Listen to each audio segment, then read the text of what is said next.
Um, I was surprised because I never knew they wanted to do an adaptation of Flower of Evil, Korea. So uh, I was honestly uh,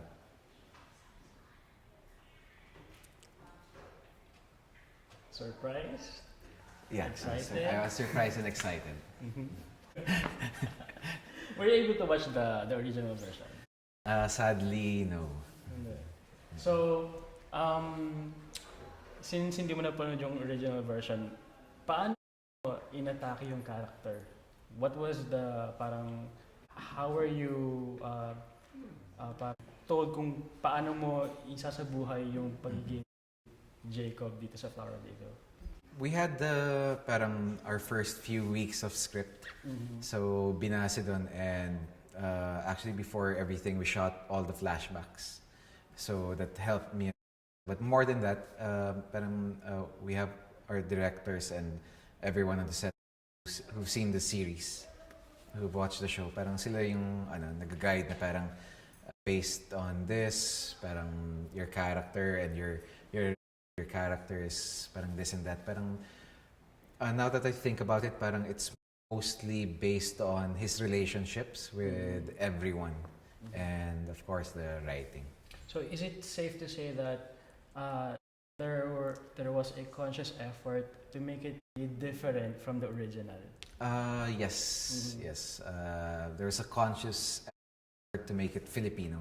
And how do you feel about it? I'm happy. I'm actually happy. I'm happy that they gave us the chance to not be by the book all throughout.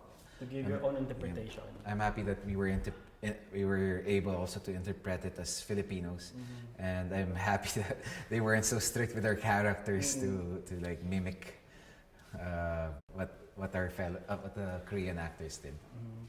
What actor do you prefer?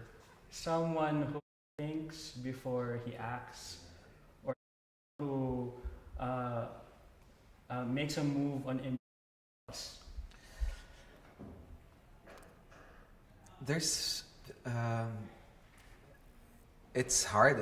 I think it's a mix of both because before everything, especially when you're doing TV shows here, parang you're being blocked for several scenes on the spot. So there's a conscious effort to think, but I think when it comes to your character, through repetitions, parang it becomes organic. How do you describe Jacob, the real Jacob, the one that you as a character? The Jacob Del Rosario as a character is really dark. It's really dark. It's really dark. So, can we say na real life, the real Jacob Del Rosario is the complete opposite of Avelino? I think yes, and parang in real life siguro the real Jacob Del Rosario it would not be accepted in society at all. Baka nakakulong na siya. May mga taste ba si Jacob that you can resonate with? Like siguro him as a person? Parang Wala. Parang wala based on but maybe instances, maybe the love of his family for him, and his his constant longing for something, and yeah, siguro that's one. Are you looking for something? But parang there's always something lacking in our lives. Parang we're constantly parang on the search for something in our life, whatever it is. Yeah, totoo naman. Now, whenever a character or a role is offered to you, what's your process like? How do you prepare yourself to get into character?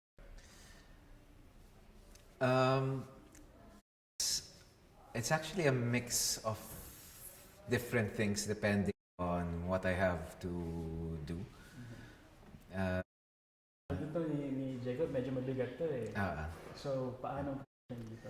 but for this, since there was an effort for me to not see the Korean version, but everything's fresh. So I loosely based it from the scripts, and we also had a workshop, a character workshop with Noni Buencamino, me, Love, Piolo, to fine tune our characters. Now talking about Lovey and Piolo, how are they, co-stars in this series? Very, very fun to work with, and I admire their effort to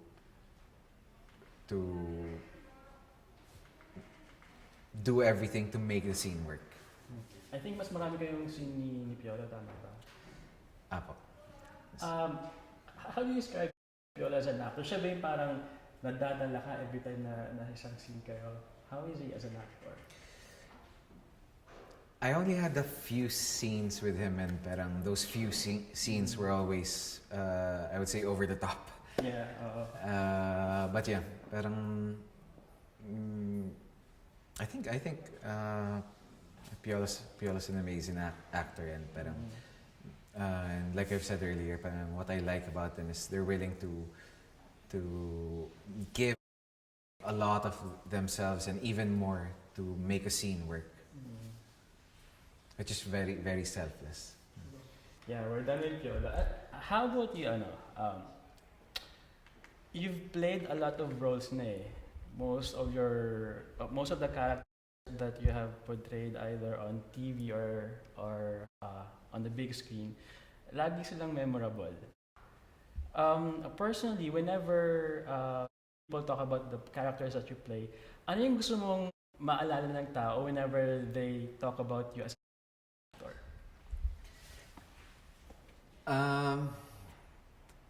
I'd always like to leave something for the next generation.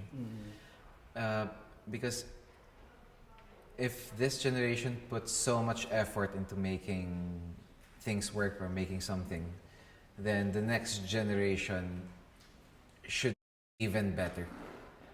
So it's like yung mga I'd like to leave something for them to study. I'd like to leave something for them to refer to when they're making something, not just for actors, but maybe people who are interested to enter the industry. Yeah. You also wear so many hats. Someday ba, do you see yourself working behind the camera? Yeah, I actually do, but if you mean directing, maybe someday.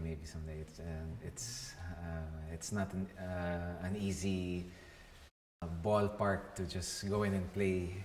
Parang it requires so much and so much time, but I'm looking for but hopefully mangyari something. I just would like to get your thoughts now. I know Flower of Eve is an adaptation, but yeah, it's a brilliant adaptation. I was able to see the first episodes. Ikaw personally as a local actor, mo magkaroon ng original local series with the same kind of treatment?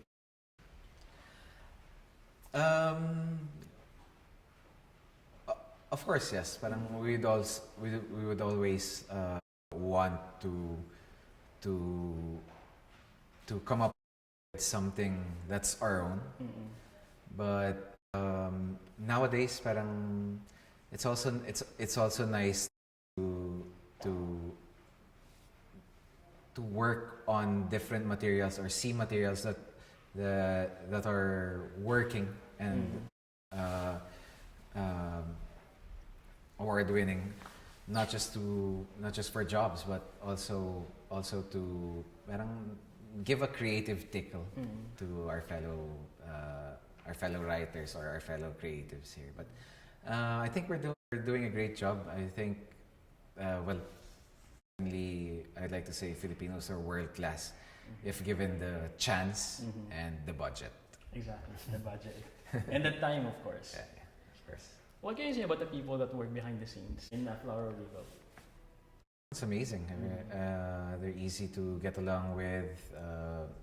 They're hardworking, and yeah, I wouldn't say it's the most stressful show I've done, but when you see people working as hard as the people who work behind Flower of Evil Philippines, then I think it also resonates.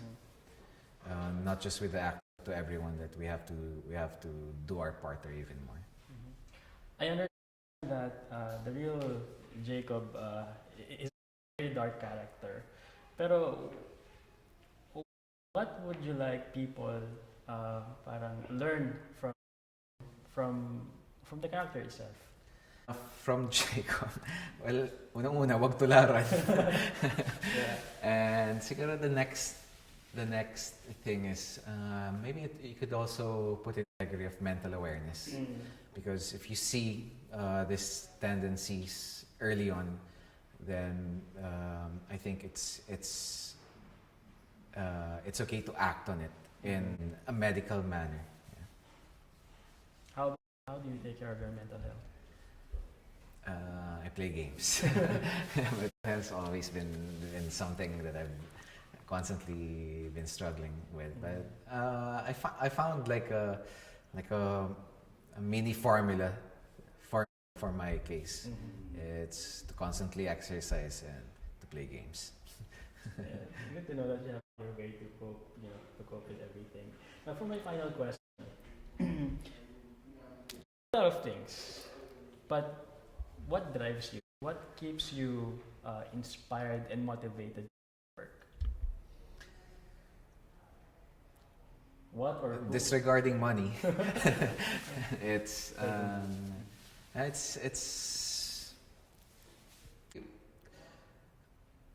something to leave for the next generation, next generation to come.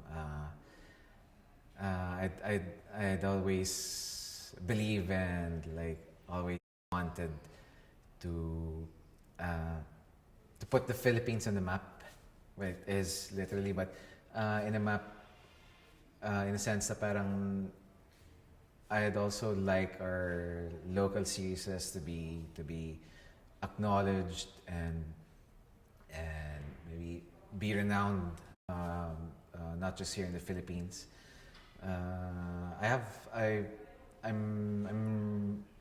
I really want to be optimistic when it comes to the arts also, and I really like the people here to be recognized more. So basically, you wanted to leave a legacy. That's Ish. I don't want. Iniiwasan ko yung word na parang ganun na rin yun eh. But anyway, thank you, Paolo. Thank you. For your generous answer to my question. Thank you.